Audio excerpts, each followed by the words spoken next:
Maalesef Şanlıurfa'mız dönem dönem bu tür acı olaylarla sarsılmakta. Bu tabi Şanlıurfa'mızın hem imajına zarar vermekte hem de halkımızı derin bir şekilde yaralamaktadır. Kesinlikle tasvip etmediğimiz bir durum ama maalesef acı bir gerçeğimiz bu da. Şimdi tabi bunun nedenleri var. Bunun esas nedenleri şimdi kanundaki boşluklar. Şimdi bölgemizde meydana gelen kan davalarının kahir ekseriyeti arazi anlaşmazlığı yüzünden çıkmakta. Daha önceden, yıllar önce yapılmış olan kadastrodaki yanlışlar, toplaştırmadaki yanlışlardan dolayı bir türlü hak yerini bulamamakta, yıllar süren mahkeme süreçlerinde insanlar haklarını elde edemediği zaman maalesef DAK kanununa başvurmakta ve bu acı tablolar karşımıza çıkmaktadır. Şimdi tabii ki hepimizin arzusu bir an önce yasal olarak bu kanunların insanları tatmin edeceği şekilde, hakkın yerini bulacağı şekilde ve hem adil hem de erken bir şekilde sonuca bağlanmasıdır. Eğer bu gerçekleşirse zaten kimsenin aracı olmasına da gerek kalmayacak. Bu tür olaylarla biz karşı karşıya kalmayacağız. Fakat yıllardır bu konular her böyle bir olay olduğu zaman gündeme gelmekte ama maalesef bununla ilgili ciddi adımlar atılmamakta. Buradan da sizin aracılığınızla biz hükümetimize seslenmek istiyoruz. Ne olur Allah rızası için bu özellikle bölgemizde için Şanlıurfa yüz ölçümü bakımından çok büyük bir ilimiz. Türkiye'deki 3. sırada gelen bir ilimiz. Burada tabi miras yoluyla araziler babadan oğula devrolurken arada anlaşmazlıklar çıkıyor. Bununla ilgili uzmanlarımız bir an önce oturup gerekeni yapmalılar diye düşünüyoruz. Şimdi bölgemiz hassas bir bölge. Ne kadar misafirperverse o kadar da bu konularda gerçekten sıkıntılı bir bölgemiz. Sinirine hakim olamamakta. Maalesef ve maalesef bu olaylar dönem dönem karşımıza gelmektedir. Bununla birlikte şimdi son dönemde halkın mesela tepkisine yol açan bu kanaat önderliği meselesi var.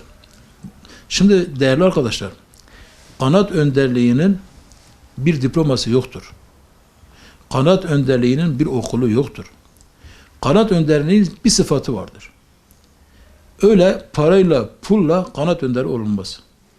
Bir insan kendi bölgesinde güvenilirliğini ispat etmişse, adaleti insanlar tarafından kabul görmüşse, o bir kanaat önderidir.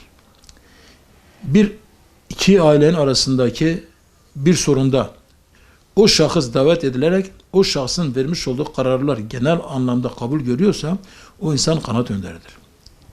Bu bölgenin bana göre en büyük zenginliklerinden bir tanesi de bu kanaat önderliği müessesesidir. Çünkü eğer ki emin olun bu kanaat önderleri olmaz. Her bölgenin kendine ait kanaat önderleri vardır. Değerli insanlar vardır, büyükleri vardır. Bu insanlar olmasa emin olun bu evvel gün yaşadığımız olayın benzeri olayları biz her gün yaşarız. Çünkü hükümetimiz de son dönemde sizin de malumunuzdur.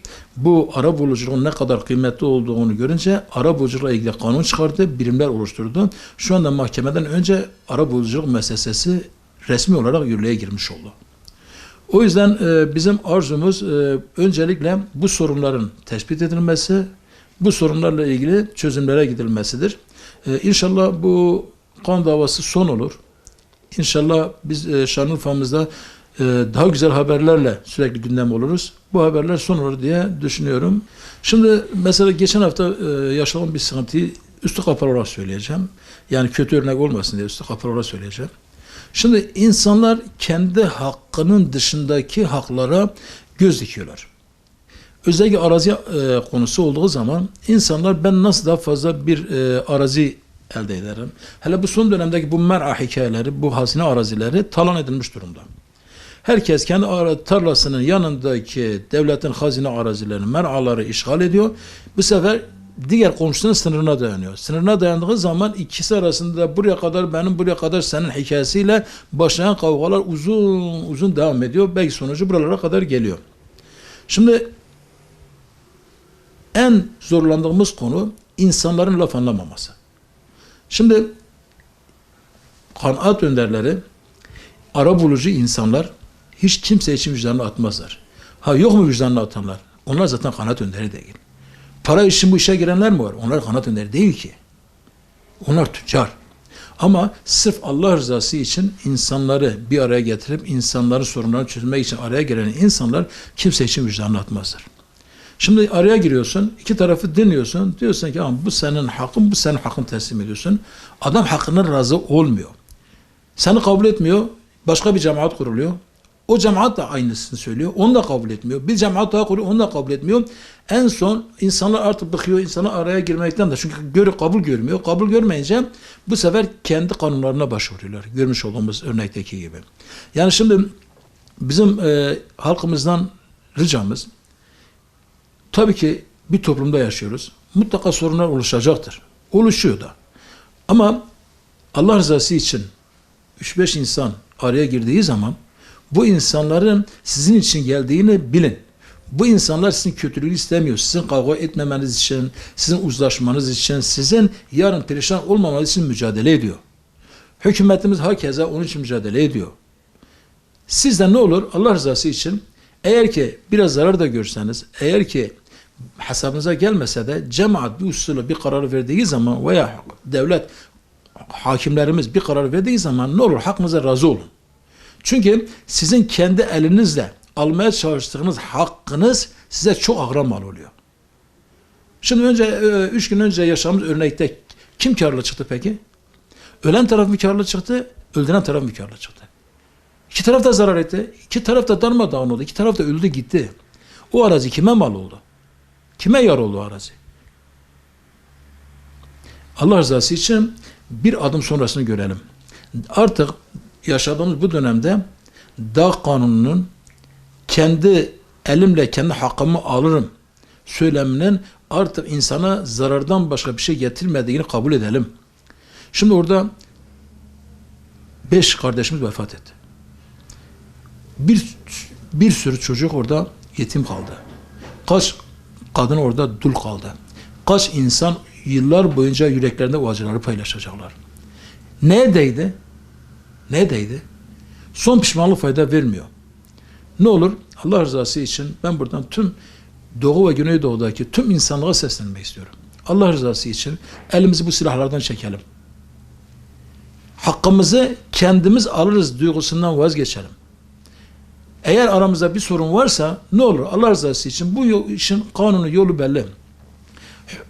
Mahkemeye başvuralım. Mahkeme yoluyla almaya çalışalım. Çevrede vicdanına güvenmiş olduğunuz insanlar arabuluculara çağırın. Onlar yoluyla çözmeye çalışalım. Ama ne olur Allah rızası için silahtan uzak kalalım. Kavgadan, şiddetten uzak kalalım. Bu sadece o aileye zarar vermiyor. Bütün bölgede kötü örnek oluşturuyor. Hepimize ağır zararlar veriyor.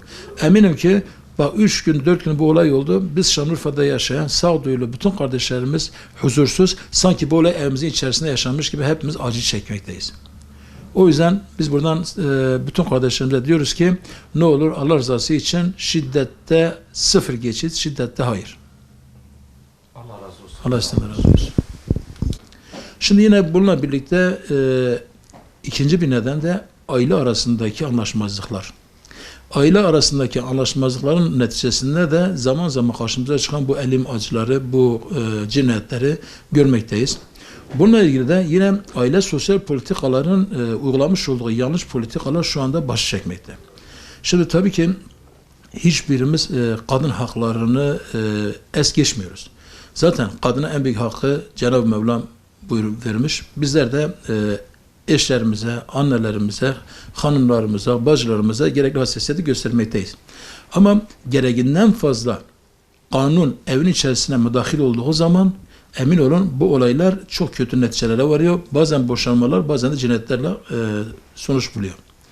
Şimdi İstanbul Sözleşmesi'nin bu konudaki bizi getirmiş olduğu noktayı biz tasvip etmiyoruz. Bu İstanbul Sözleşmesi'nden bir an önce bu arada ben edelim ki bir an önce Cumhurbaşkanımızın da söylediği gibi çekilmemize, kendimize, örfümüze, adetimize, insanımıza uygun bir kanun gelmesini biz arzu ediyoruz.